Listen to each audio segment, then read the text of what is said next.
Dog here today for Thursday, May 9th goes to my man, the legendary future NBA Hall of Famer, Paul Pierce. Now listen, I love predictions. We all make them. That is the foundation of a lot of different debates and lively discussions in our culture. Someone throws a wild prediction out there, and then everyone goes back and forth depending on if people agree or disagree. Some people will tell you never make predictions, especially about the future. But what fun would that be?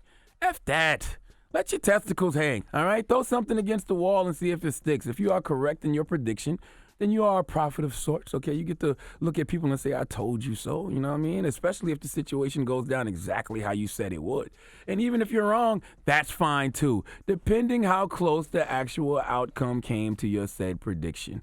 And that's why we are here today, giving Paul Pierce the credit he deserves for being stupid, because Paul Pierce made what has turned out to be an extremely stupid prediction.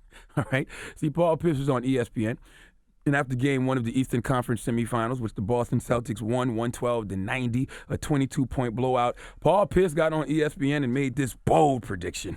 As a team, I don't know where Milwaukee goes from here. Because Whoa. So is this over? I think it's over. This series is over. Yeah, they One lost. game? You just sat there and said that they could win an NBA championship. Yeah, I did say that, but one game. I think styles make fights in boxing. We knew the style of both teams before the series started. Yeah, but it just seemed like Milwaukee was the way better team throughout the regular season. But when I watch this, if Giannis doesn't have a monster game and somebody else besides him doesn't step up, Boston is just going to out-talent them.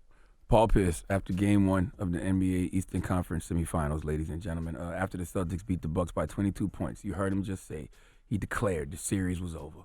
Well, last night the series did come to an end. Let's hear what the outcome was. So the Bucks on the way to advance to the Eastern Conference Finals. For the first time since 2001, the Bucks win at 116-91. Dropping the clues month for the Milwaukee Bucks. All right. Game 5, they won the series 4-1, meaning after that Game 1 loss to the Celtics, the Bucks didn't lose no more. Now, here's the thing. During the regular season, the Bucks won 60 games. 60 games. Number 1 seed in the East. The Greek freak, Giannis, last name I can't pronounce, is an MVP candidate, one of the most unstoppable players in the league. They have another all-star in Chris Middleton. They got Eric Bledsoe, Brook Lopez. The Bucks have 6 players, averaging double figures in points for the regular season. I'm saying all that to say they got a squad.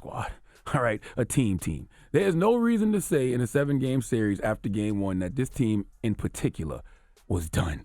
All right, I love Milwaukee. Salute to everyone who listens to us on 100.7 Jams in Milwaukee. I think everyone in Milwaukee who can hear my voice needs to go to @PaulPierce34 on Twitter and leave nothing but dear emojis in his comments, because he was loud and wrong. Not once, but twice. Oh, Paul doubled and tripled down now. Now, Paul could have been drunk when he initially said after Game 1 it was over, but he doubled down on the jump on ESPN, and he seemed to be sober here. Let's listen. I mean, they may win a game, maybe 2. But I just look at the talent disparity on these two ball clubs. Look at our faces. See, it's so easy, it's easier to scout the Bucks than it is the Celtics. You know the driving force for the Bucks. Of course, you know Celtics have a driving force in Kyrie, but they have so many other guys that can step up. Now, you slowed down Greek Freak, and you took him away for the most part, and they lose by 20. Some dog here today just sell themselves. Please give Paul Pierce the sweet sounds of the Hamiltons. Oh, now you are the donkey of the day. You are the donkey of the day. Yee-haw. Everybody in Milwaukee, please go have a pity party in Paul Pierce's mentions. His Twitter is PaulPierce34. Leave nothing but dear emojis all in his comments all day long. Okay?